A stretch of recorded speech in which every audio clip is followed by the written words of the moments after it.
Glória a Deus. Cumprimento os irmãos com a paz do Senhor Jesus, amém? Abra sua Bíblia no Evangelho de Mateus, capítulo de número 26, e o versículo é o número 27. Tomando o cálice e dando graças, deu-lhe, dizendo: bebei dele todos.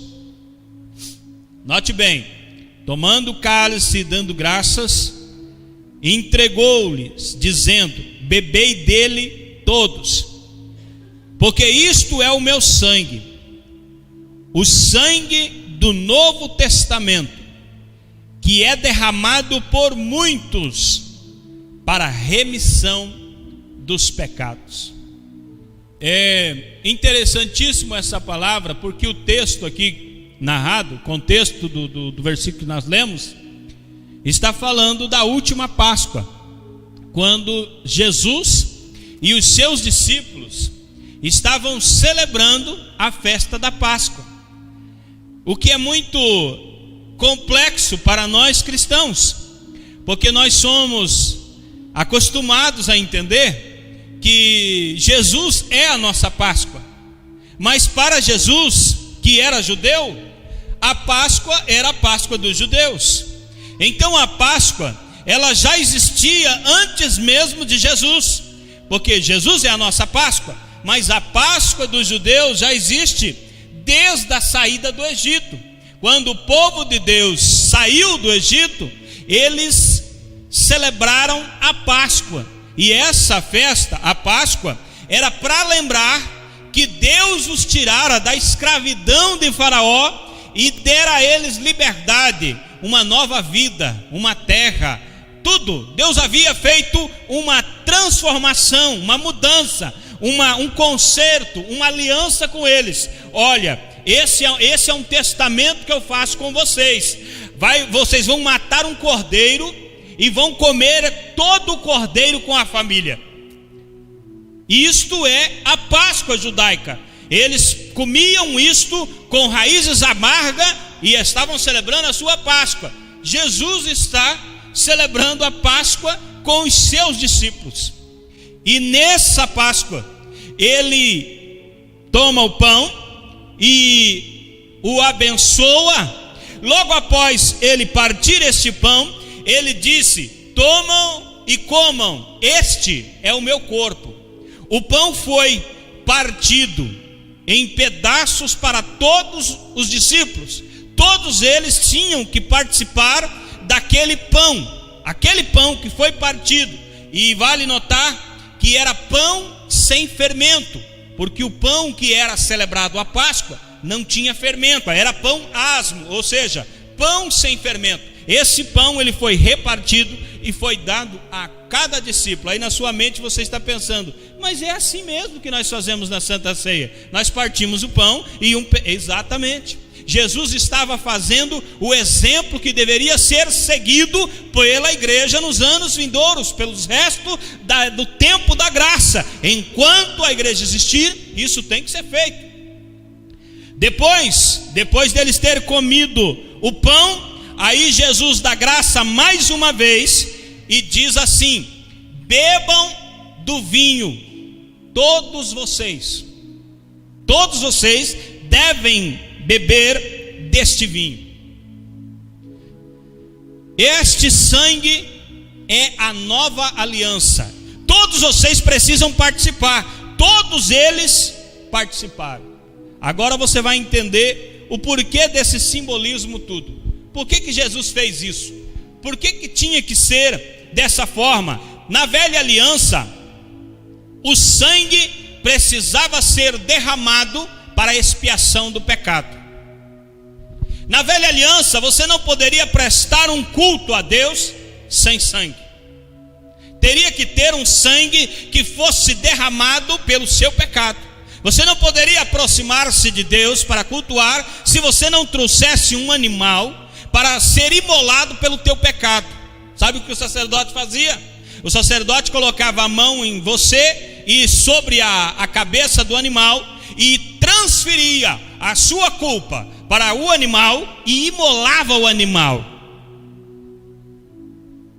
O animal morria no seu lugar para que você pudesse prestar culto a Deus. A palavra sangue na Bíblia, ela aparece 362 vezes no Velho Testamento. E aparece também 98 vezes no Novo Testamento. A palavra sangue não é uma palavra qualquer.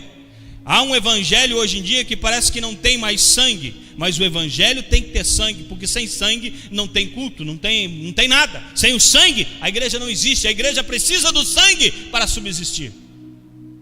Essa palavra sangue, ela aparece a primeira vez em Gênesis capítulo 4 e versículo 1, quando Caim matou Abel e o sangue de Abel foi derramado.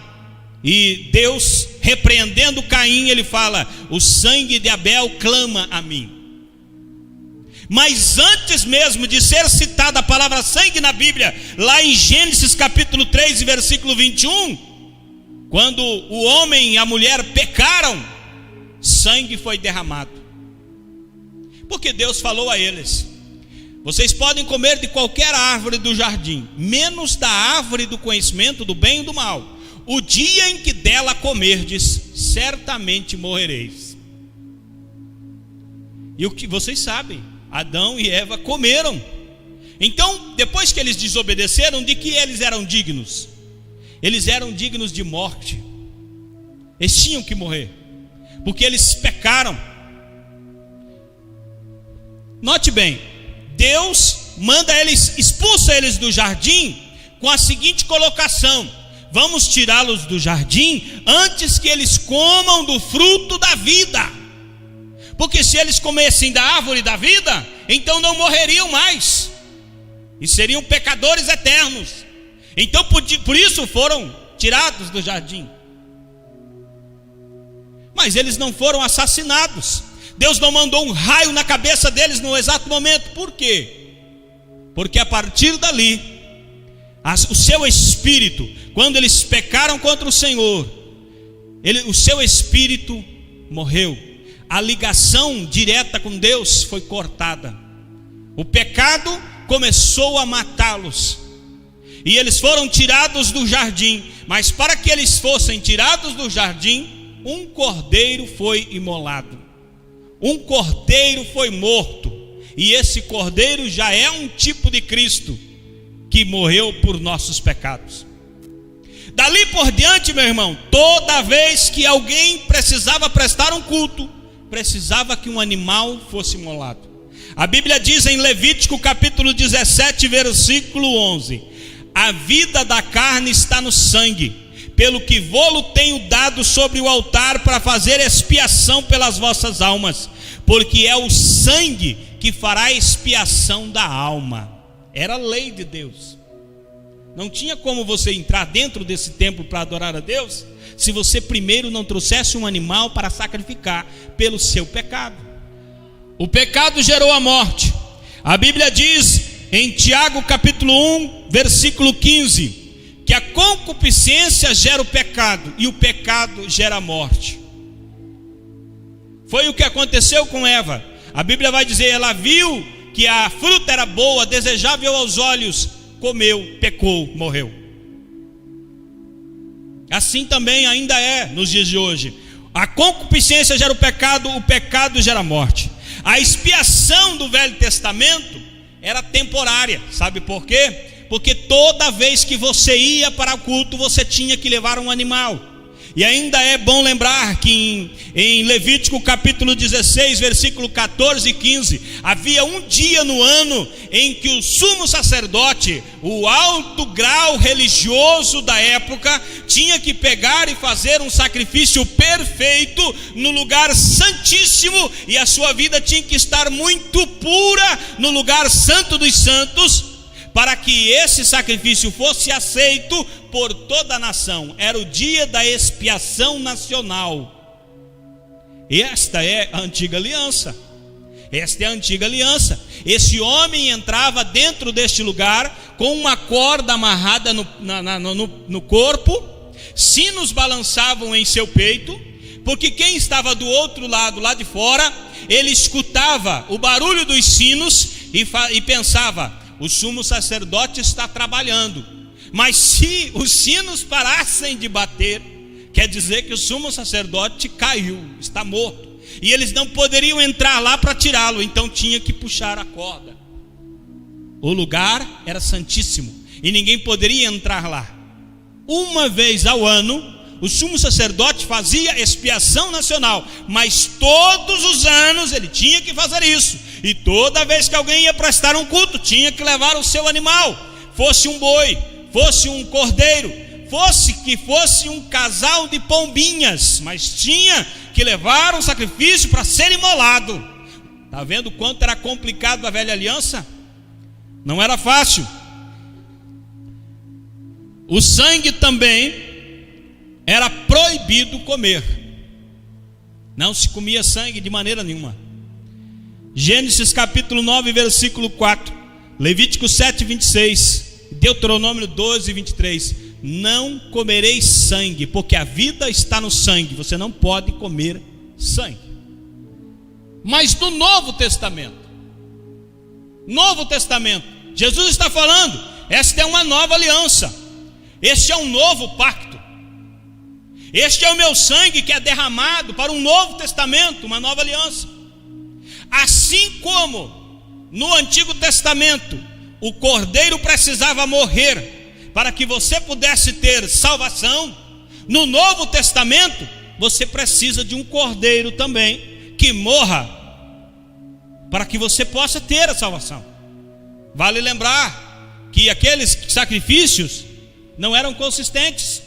Toda hora tinha que fazer, todo ano tinha que fazer, e repetir toda vez, todo ano, não era o suficiente. Ele não resolvia o problema do pecado. Foi João quem disse de Cristo, lá em João capítulo de número 1 e versículo 29, quando Jesus vem se aproximando do Jordão para ser batizado, João o Batista, ele olha e diz: este é o Cordeiro de Deus que tira o pecado do mundo.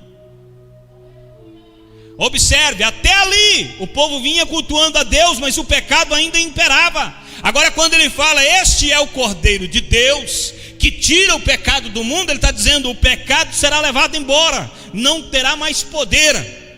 Este é o Cordeiro que será imolado e resolverá o problema do pecado. E Jesus agora está falando ali, junto com os discípulos, este é o sangue da nova aliança, que é derramado por muitos para remissão dos pecados. Hebreus 9:22, a Bíblia diz: sem derramamento de sangue não há remissão. Observe, o seu pecado não é resolvido sem sangue ser derramado. Mesmo no Antigo Testamento, sangue precisava ser derramado. Deus disse: a alma que pecar, essa morrerá. Era pecado, morte. Pecado gera morte. Morte, morte, morte. Só dava em morte. O resultado sempre era morte. E Jesus está dizendo: eu sou o caminho, a verdade e a vida.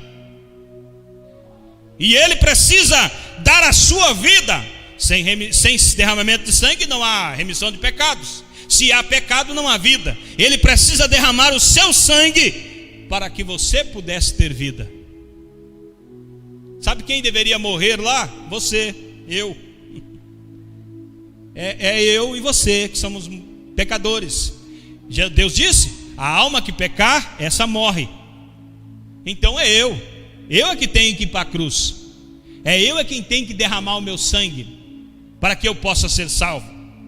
Mas Jesus tomou o meu lugar. Observe que Jesus disse: este é o sangue da nova aliança para a remissão dos pecados de muitos, muitos e muitos.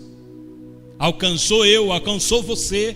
O sangue de Jesus remiu o pecado daquela geração, da próxima, e até o último crente converso será remido pelo sangue de Jesus. O último cristão que se converter, o último crente no Evangelho, será remido pelo mesmo sangue. Lembrando que todos aqueles do Velho Testamento que foram salvos, não foram salvos por causa daqueles cordeiros, daqueles sacrifícios que eles faziam. Eles foram salvos através do sacrifício de Cristo, porque todos aqueles sacrifícios eram figuras que apontavam para Cristo, o Cordeiro de Deus que tira o pecado do mundo. A Bíblia diz em Hebreus 9:12 que Jesus ofereceu-se uma vez, e essa única vez efetuou uma eterna redenção. Eterna redenção. Uma morte de Cristo na cruz. Jesus não precisa morrer todos os dias para que todos os dias Ele possa salvar. Ele morreu uma vez só e salvou todos os homens. Não há salvação em outro a não ser Cristo. Paulo ensinou: só há um mediador entre Deus e os homens, Jesus. Ele é o Cristo, Ele é o Salvador. E só há um meio de ser salvo: através da morte de Cristo na cruz. Lembra-se de Jesus no Getsêmani, quando ele fala: Senhor, passa de mim este cálice, todavia não faça a minha vontade, faça a tua vontade. Ele estava na agonia, na tristeza, na angústia, porque estava se aproximando a hora da crucificação, de sua morte. Não é fácil, meu irmão, enfrentar a cruz. Não é fácil. Tem crente que acha difícil servir a Deus. Ou a minha vida de ser cristão é muito difícil, acho que vou abandonar o caminho de Deus. Você não sabe o que é estar na pele de Jesus lá no Getsêmani. Diz a palavra de Deus que ele suou gotas de sangue. Tão grande foi a sua angústia. Ele disse aos discípulos, ele confessou, ele disse: eu sinto uma tristeza mortal dentro de mim. Fiquem aqui, vigiem comigo, orem comigo. Mas os discípulos não ficaram, eles dormiam. Aleluia. Tudo isso ele fez para que você possa ser salvo. Ele disse também: beba dele todos vocês devem beber. Todos os discípulos beberam daquele cálice. Também todos os membros do corpo de Cristo precisam beber do sangue, do cálice. Aleluia. Para que ele possa ter vida. João capítulo 6 e versículo 53, Jesus disse: se não comer a minha carne e não beber o meu sangue, não tem vida, morre, vai definhando e morre, a fé desaparece. A pessoa não tem como sobreviver se não participar do sangue de Cristo. Não é à toa que a Bíblia diz em 1 Coríntios capítulo 11 versículo 28: examine-se o homem a si mesmo. Examine-se o homem. Não é a igreja, não é Cristo que retém a ceia da pessoa, é a pessoa que deve examinar-se a si mesma.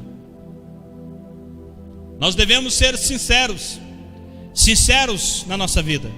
Uma história que eu vi esses dias, eu achei muito engraçado, porque um homem importante, um general, entrou dentro de uma penitenciária e começou a conversar com os presos. E dizia: por que você está aqui? Mas é um terrível engano, eu sou inocente, eu não fiz nada de errado, eles estão cometendo uma injustiça. Chegava no próximo, a história é a mesma. Todo mundo que ele conversava, as pessoas se julgavam injustiçadas, que estavam presas por engano. Aí chegou num crente e disse: por que você está aqui? Senhor, eu estou aqui porque pequei.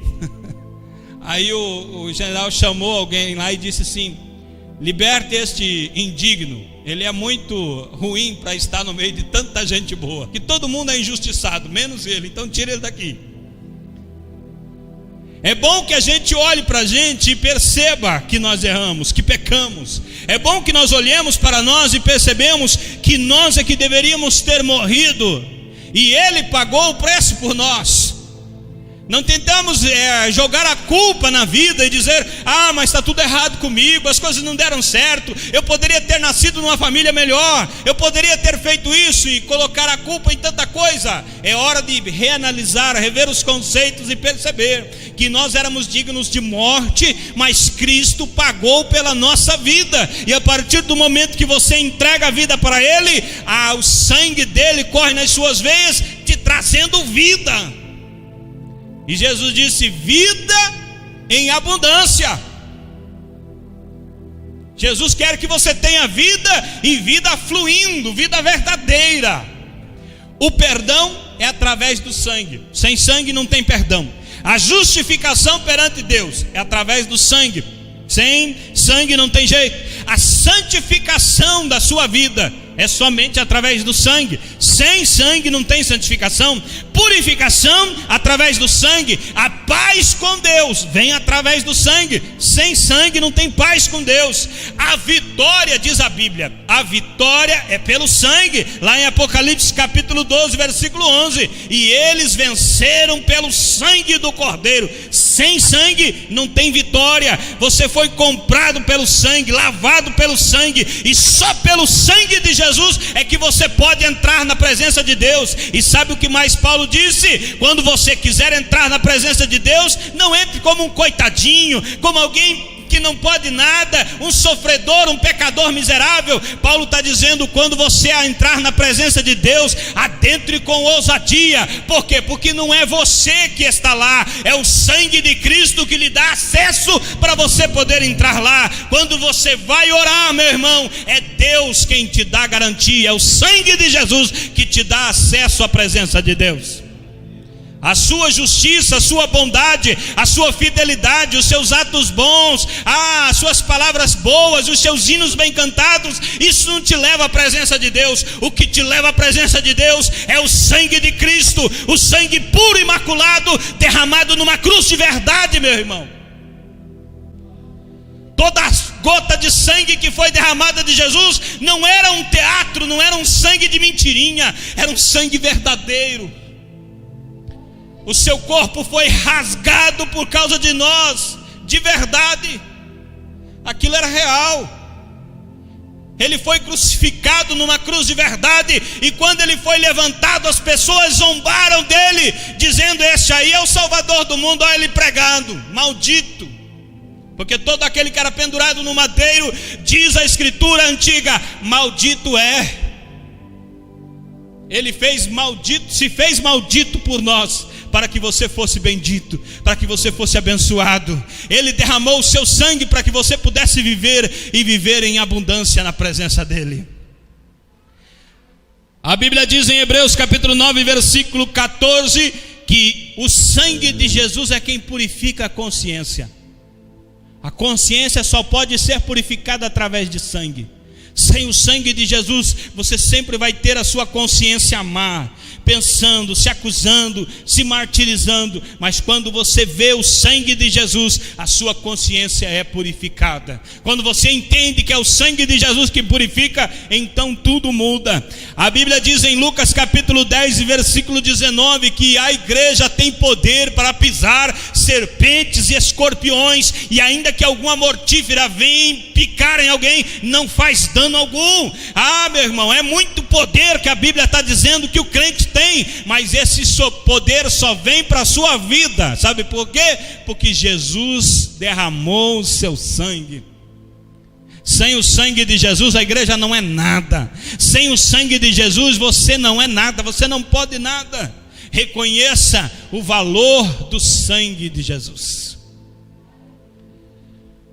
Existe uma frase que antigamente era muito usada: o sangue de Jesus tem poder. Essa frase hoje parece ser meio banalizada. Existem pessoas que não têm conhecimento nenhum de Deus e brincam com essa frase.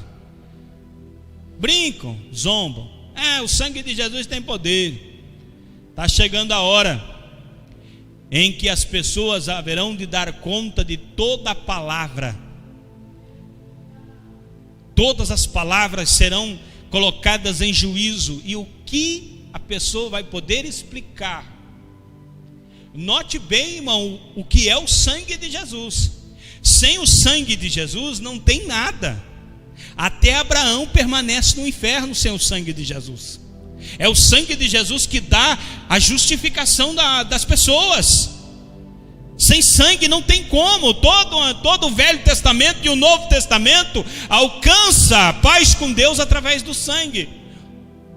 E as pessoas vão brincar com esse sangue? Achar que isso é nada, que dá para brincar? Liberte-se disso, irmão. Nunca brinque com isso. O sangue de Jesus não é um amuleto, não é algo que pode ser brincado. O sangue de Jesus é o testamento. Após a morte de Cristo, após o seu sangue ser derramado, você tem direito a tudo: salvação, libertação, justificação, purificação, poder do alto, vida em abundância, paz com Deus, paz interior. Você anda na rua e as pessoas veem o seu sorriso e não entendem como você pode ser feliz, mesmo não tendo tanto dinheiro, mesmo não tendo o melhor carro. Como que ele pode ser feliz? Ele é feliz porque ele tem certeza da vida eterna. Quanta gente, irmão, na hora de morrer, rico, poderoso, fazia assim, as coisas iam tudo para o lugar. Na hora de morrer, o indivíduo está com a cara de desespero. Por que ele está desesperado? Porque a morte chegou e ele não tem certeza para onde vai. Agora vá num velório de um cristão verdadeiro, de um cristão autêntico. Ele pode ter morrido cedo ou tarde. Você vai olhar no rosto dele e vai ver felicidade em seu rosto, alegria, porque ele tem certeza de onde ele está indo. Eu sei de um testemunho de um senhor de idade que estava no hospital para morrer, e a família foi lá e começou a falar para o médico, fazer isso, fazer aquilo, para tentar salvá-lo. E ele chamou os filhos e disse: por favor, me deixem ir, o meu Senhor está me chamando, eu já vejo os céus abertos, por favor, me deixem ir, parem com isso, eu quero ir para o meu lar celestial. Tem alguma coisa que pague isso?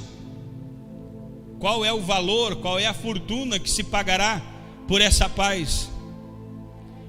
Não tem, sabe por quê? Porque o sangue de Jesus é a única moeda aceita, é a única moeda que é aceita. Não é com prata, não é com ouro, não é com influência, não é com política, não é com nada. É só o sangue de Jesus que dá acesso. E Ele deu a sua vida para que você tenha essa paz, para que você tenha essa segurança, tenha essa certeza. Então fiquemos firmes com Jesus, porque o sangue de Jesus realmente tem poder. Se coloque de pé, vamos fazer uma breve oração. Eu já vou estar passando ao pastor para dar prosseguimento na Santa Ceia do Senhor Jesus.